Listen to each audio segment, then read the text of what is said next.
Good evening. Come, gather round. Are you comfortable? Be wary of wanting to have a hoot in the middle of the night. Oh, and don't forget to grab your popcorn. This story was actually told to me when I was 15. I was at a slumber party.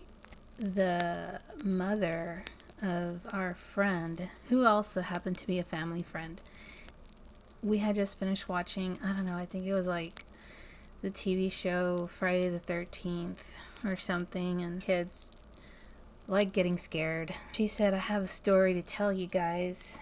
It took place down that street of theirs. And this is down south, the very bottom tip of Texas, Rio Grande Valley. She said when she was a teenager, she still lived in the same house. This was, I guess, the late 60s. When she was a teenager, this incident took place. So there was this guy. He lived in the same street. Around that time, children and parents, the relationship, it was different from now, obviously, but children were more cordial and respectful of their parents.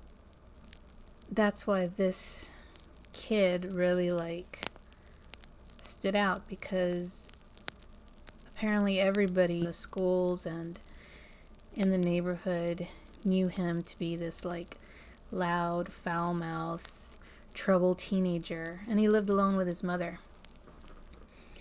And he was around, I think, 16 or 17. He wanted to go to a party. She said no.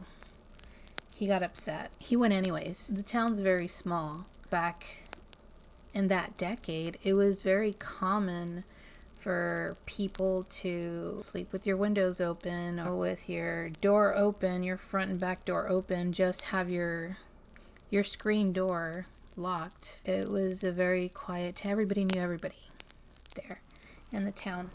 So that night, he's walking home drunk from the party down the sidewalk from, on the street that he lives in. He starts hearing what sounded like thumping. You know how steps sound when steps are scurrying fast? But this was thumping, scurrying fast to him. When he turned around, he saw what looked like half an owl and half a woman. It was an owl, for the most part, a big giant owl, and it had the face and the arms of a woman. It was trailing after him on its elbows, fast. Lechuzas, that's what, they're called. It's very common folklore, especially there down in the Rio Grande. And he ran as fast as he could to his house, banging the front door. The mother had closed the front door and locked it that night. So he ran to the back of his house and literally crashed through the screen door. That was the story she told me. He, after that, went crazy. I don't know if he's alive still, or when she mentioned who this person was at the time when I was a teenager, he was the well-known in town, like the town drunk that walks around mumbling crazy things to himself. Yeah, he was never the same after that. And that's the story that he says repeatedly to people that'll listen. Failing to respect your elders may cost you more than you can ever know.